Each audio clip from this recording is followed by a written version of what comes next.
never been out here. The atmosphere and just the city, the vibe the city gives off, is something that I've never experienced before. And obviously, it's the best competition in the country.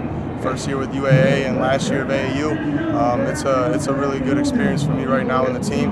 And I think we're going to surprise some people down the stretch here.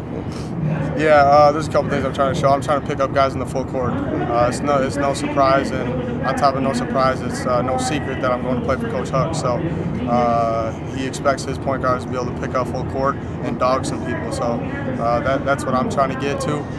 That's what I'm trying to show people I can do, and more. I should rephrase that because I don't really care what other people think. I'm trying to prove it to myself. Some good advice someone gave me was don't let anybody speed you up. I'm going to play in the Big 12, so I know it's a high-tempo conference. Guys like to get up and down, guys like to talk, guys like to get in you, and at that point you can't let your game sway from anything that you've been doing your whole life.